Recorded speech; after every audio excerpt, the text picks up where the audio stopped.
Reciban todos un cordial saludo. Nosotros somos la familia vallequiana número 2 y en esta oportunidad daremos lugar a la entrevista académica y para ello contamos con la presencia de José Alexander Corrales Puchín, quien es licenciado en Administración, con 5 años de experiencia como gestor de micro y pequeñas empresas, especialista en marketing digital. Y bueno, voy a dar lugar a mi compañera Gloria Dextre para que continúe con la ronda de preguntas. Sí, mucho gusto, José. La primera pregunta es referente a César Vallejo y sus obras. ¿Conoces algo, has escuchado algo sobre este poeta? Claro, definitivamente sería pecar decir que nadie ha escuchado a César Vallejo, siendo uno de los ilustres poetas de nuestro Perú, ¿no? Y hablar de Vallejo quizás esto no se suele tocar mucho, pero hablar de Vallejo es hablar de una persona melancólica y no quiero que se me malentienda. Vallejo fue una persona realmente poco expresiva. Es más, algunos de los relatos de sus mejores amigos, de las personas más allegadas a ellas, más allegados a él, perdón, decía que era una persona silenciosa, era poco expresivo y en cierta manera era melancólico. Pero quiero rescatar eso, ¿no? Que a pesar de que su carácter, ¿no? De su temperamento melancólico, a pesar de que era una persona un poco triste, él logró superar todo tipo de circunstancias, todo tipo de prejuicio social y logró escribir pues unos poemas que hasta el día de hoy los conocemos, obras como Trilce, como Tungsteno, Fabla Salvaje, son obras que aún a pesar de que este hombre ya murió, sigue siendo trascendental, ¿no? Y eso podría decir yo al menos de Vallejo, ¿no? Me agrada, me inspira que a pesar del temperamento que él tuvo por las diversas situaciones que pasó en la vida, él era una persona muy triste, pero logró utilizar todos estos aspectos como una fortaleza, ¿no? Para llevarlos y plasmarlos a través de obras, para ser reconocido mundialmente y lograr un legado, digamos, dentro del ámbito, ¿no? De la poesía. Sí, pero referente a la obra te queremos hacer dos preguntas. Bueno, en mi caso, ¿qué opinas sobre la postura de Raimundo en la obra Locao? Raimundo es como el peruano promedio que siempre quiere opinar, quiere que se le escuche y quiere marcar la diferencia, ¿no? Podemos ver en la obra pues que Raimundo no se amilanó con esta decisión de realizar una huelga, incluso teniendo una familia que se oponía a que él participe como alguien encabece, como un líder de esta huelga, de esta forma de manifestar.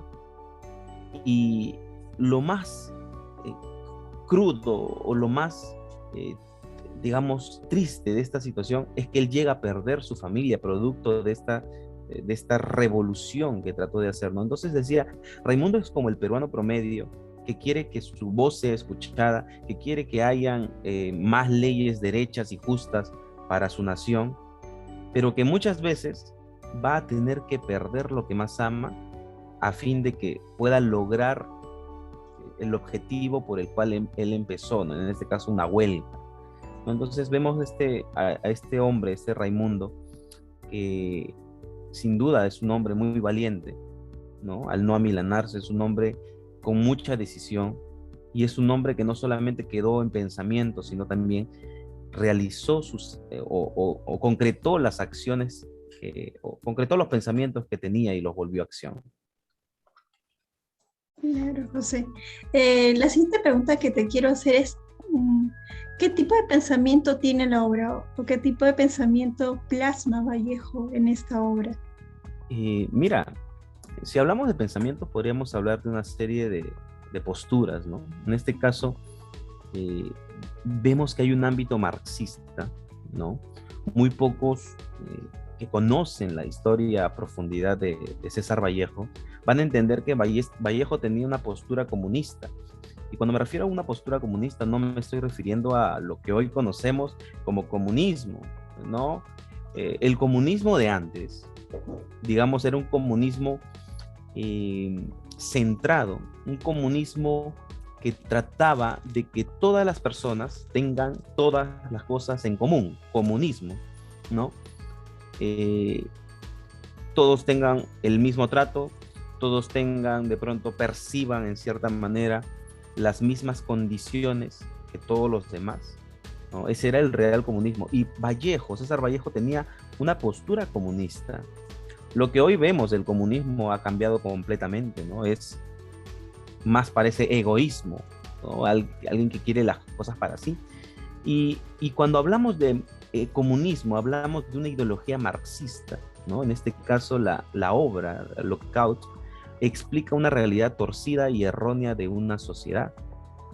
Decía que César Vallejo había abrazado el comunismo, el Partido Comunista en cierta manera, pero desde un punto de vista de la esencia del comunismo, ¿no? No lo que hoy vemos.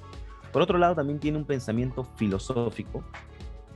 En esta obra teatral podemos ver que se refleja más nítidamente su adhesión al comunismo y podemos ver también que él tiene un fin ideológico de globalización, ¿no? Donde todos tienen los mismos derechos, pero también luchan para que esos derechos se hagan respetar. Vemos también que hay un pensamiento humanista, ¿no? Se cuestiona el tema de la industrialización, la explotación de los obreros en manos de los burgueses, ¿no? O lo que podemos ver ahora, ¿no? Los peruanos, por así decirlo, en manos de los extranjeros, ¿no?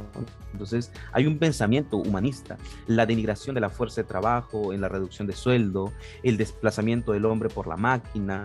Entonces, eso hace que se despierte una conciencia colectiva, ¿no? Y por último, también puedo decir que tiene un pensamiento cultural y social. Cultural porque tiene el objetivo de sembrar un pensamiento cultural mediante las obras literarias, ¿no? Escritas desde el punto de vista de lo vivido, y también social porque nuestro poeta, que también es un periodista, se revela como un defensor de la vida, ¿no? Un defensor de pronto de las poblaciones más débiles, de las poblaciones vulnerables, y se aclara que él no es un revolucionario, pero sí tiene una experiencia vivida que quiere compartir. Y la siguiente pregunta lo va a hacer nuestro compañero, ¿sabes? A ver, yo quisiera preguntarle, mi nombre es Diego Chicoma, ¿se me escucha? Sí. Ya, mi nombre es Diego Chicoma, te saluda Diego Chicoma, un gusto, José.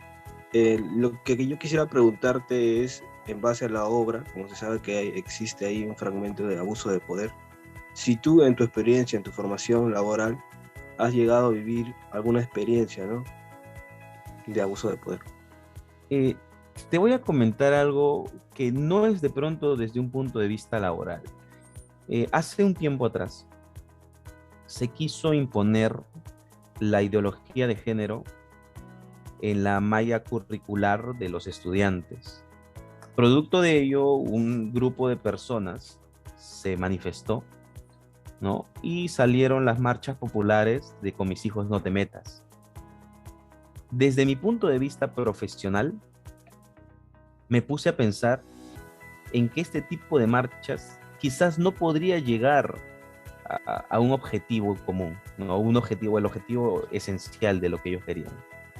Pero sin embargo apoyé esa marcha porque va en alineación a mis principios. El día que yo tenga hijos, no me gustaría que el Estado los eduque con ideologías erradas, con ideologías distorsionadas, disforia de género, entre otras cosas más, sino más bien creo que el progenitor, el padre, la madre, son los responsables primarios de poderle dar la educación que ellos merecen. Entonces, si me hablas de un hecho de manifestación, yo he participado en ese tipo de marchas, ¿no? Lo hice en una ocasión de mi vida y estuve a favor de que este tipo de mallas curriculares no se implanten en la educación de los hijos, en la educación de los niños. Ok, le doy pase a mi compañero. Bien, para continuar con la entrevista, continuamos con las preguntas. Compañero Luis Córdoba. Sí, ¿qué tal? Buenas noches, licenciado Corrales. En una de las preguntas usted dijo que Raimundo era como el peruano promedio, luchador pujante, que buscaba que no se vulneren sus derechos, ¿no? ¿Alguna vez te has sentido Raimundo? Gracias por tu pregunta, interesante. Como te decía, Raimundo es como el peruano promedio, ¿no? Que quiere ser escuchado, que quiere que las cosas vayan bien. Y creo que no solamente mi experiencia, sino también la experiencia de muchos colegas, de muchos compañeros, tanto de la universidad como de la vida, han tenido quizás esa posición de Raimundo, ¿no? De que me he sentido Raimundo en algún momento, debe haber sido así. Quizás no al punto de llegar a manifestar una huelga, pero sí al punto de hablar directamente con una persona que está vulnerando los derechos de otros. Esto a mí me ha costado muchas veces el que yo tenga que renunciar, no te voy a negar, pero queda en mí una satisfacción tremenda al poder decir en algún momento, yo pude decir lo que en ese momento estaba pasando, pude decir lo que pensaba, pude poner y dejar mi punto de vista muy claro, ¿no? Esa es la satisfacción que uno puede tener. De que me sentí Raimundo, quizás puede ser, o quizás no al punto que él llegó, pero sí al punto de poder expresar lo que sentía muy dentro de mí. Ok, muchas gracias por la respuesta. Muchas gracias, José. Bueno, continuamos con las preguntas y doy pase a mi compañera Lisbeth. Estimado José, buenas noches. Te saluda Lisbeth Serna. ¿Cómo estás, Lisbeth? ¿Qué tal? Buenas noches. En la actualidad aún vemos mucha informalidad e incluso abuso de poder. ¿Cuál sería para usted el mensaje que transmite la obra Lockout a la sociedad? Si hablamos de un mensaje de esta obra, un mensaje central, ¿no? Yo podría decir, en cortas palabras, no temas hacer lo que es correcto. Vemos que Raimundo, muy al margen de que manifestó lo que estaba pasando, lo que estaba sucediendo, el abuso que estaba ocurriendo, él, a pesar de que su familia le dijo, no te metas, no lo hagas, no está bien, a pesar de todas las barreras que pudo tener, quién sabe, la obra no indica muy bien, pero no sabemos si Raimundo tenía la trayectoria o los estudios necesarios para poder dar un punto de vista más lógico, más profesional, pero sí sabía que lo que estaba ocurriendo no era correcto. Entonces, yo creo que un mensaje para la población es: no temas en hacer lo correcto. No tengas temor, a pesar de todas las oposiciones que puedan haber, no tengas temor de dar tu voz en señal de protesta o en señal de un reclamo, o si sabes que algo es injusto, simplemente no debes callar. Muchas gracias por la respuesta. Doy pase a mi compañera Rosario. Buenas noches, José. Mi nombre es Rosario García. ¿Cómo estás, Rosario? ¿Qué tal? Yo quería saber cuál era tu punto de vista o cuál es el valor que puedes rescatar de la obra Lockout. Lockout tiene, como ya lo hemos hablado, diversas dimensiones, ¿no? Marxista, filosófica, humanista, cultural, social. Pero yo me quedo más con la humanista, ¿no? Esta de que le hierve la sangre, la denigración de fuerza de trabajo, el desplazamiento del hombre por la máquina, ¿no? Y humanista porque no hay nada como el humano. no hay nada como el ser racional, ¿no? En algún momento seremos reemplazados y creo que nosotros podemos ver, por ejemplo, el dron es una de las claros avances de la ciencia que desplaza al hombre, ¿no?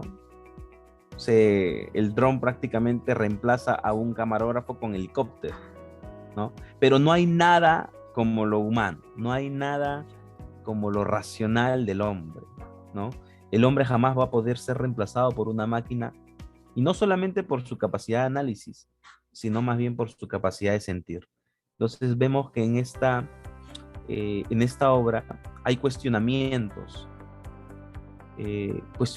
con respecto de la industrialización, de la fuerza de trabajo, de las máquinas que reemplazan a los hombres. Y esas cuestiones que hay, una máquina no lo va a poder hacer. Simplemente una máquina, tú le presionas un botón y la máquina te genera. Pero no hay cuestionamientos, no hay racionalidad. Entonces, yo me quedo más con este objetivo, ¿no? Del pensamiento humanista. Ok, muchas gracias. Le doy pase a mi compañero Richard.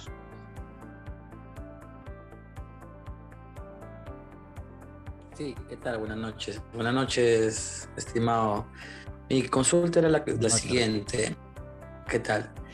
¿Cómo podemos mejorar en la actualidad la justicia en nuestro país? Ya que hoy en día vemos tanta injusticia, ¿no?, con nuestros hermanos compatriotas. Entonces, ¿cómo podemos dar un punto de mejora para que la justicia sea igual para todos?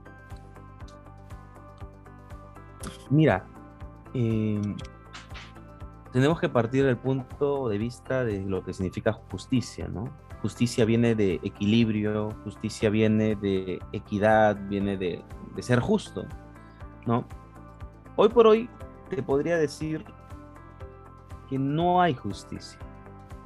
Si nosotros nos trasladamos a Suiza, en Suiza todos cumplen las leyes. Por ejemplo, te comento, hace poco estuve hablando con una persona que radica en Suiza, y esta persona me decía, en Suiza, si tú, por ejemplo, botas un pedazo de envoltura al suelo, te ponen una multa, supongamos, de $4.000 o 4.000 euros o 4.000 libras esterlinas, lo que fuere. Si tú haces una fiesta en un segundo piso y el vecino se queja, te ponen una multa demasiado grande. Entonces, en ese país, entre comillas, todos son justos, pero no porque obedezcan a la ley, sino porque se meten con sus bolsillos. Entonces, yo te puedo decir que no existe la justicia, al menos la terrenal, no existe la justicia, y es bien difícil o quizás casi imposible lograr justicia, porque lo que para unos es justo, para otros es injusto. Si un millonario, por ejemplo, dice, para mí es justo comprar este terreno para poder hacer, no sé, viviendas para todo el pueblo, pero, oh curiosidades de la vida, ese terreno tiene restos arqueológicos. Entonces, para lo que uno es justo, lo que para uno es justo, para otro es injusto, ¿no? Entonces, hoy por hoy, la justicia es relativa. No podemos hablar de una verdad absoluta en cuestión de justicia. Y si tendríamos que hablar de una verdad absoluta en cuestión de justicia, la justicia absoluta viene de Dios. Esa es mi opinión, mi estimado Richard. Muy amable, estimado José. Le doy paso a mi compañero que sigue. Bueno, creo que ya para poder finalizar ya la entrevista, José, solamente agradecerte por haber aceptado esta entrevista. Espero que haya sido de tu agrado, o sea, te haya gustado la ronda de preguntas. Nos sentimos complacidos porque hayas aceptado nuestra invitación, y pues el grupo número 2 te agradece nuevamente estar en esta pequeña entrevista, ¿no? No, gracias a ustedes por la consideración, gracias a ustedes por las preguntas. Creo que han sido preguntas repensadas, ¿no? Preguntas que tienen un análisis muy profundo realmente. Quizás el tiempo no nos ha dado pues para poder seguir hablando, porque realmente Lockout pues refleja mucho la actualidad de nuestro país, Lockout prácticamente es el día a día, ¿no? Es lo que prácticamente todos los peruanos vivimos el día a día, o muchos de los peruanos viven el día a día. Injusticias, reemplazos, industrialización, tecnologización, etcétera. Y creo que es importante poder hablar de esta obra, ¿no? Y ustedes también, que han podido plasmar estas preguntas, que han podido realizar la interacción. Felicidades, realmente, felicidades.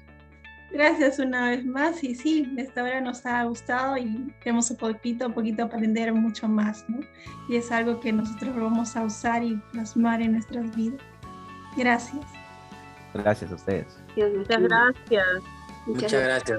Muchas gracias. Gracias. Gracias, muchas gracias por la invitación.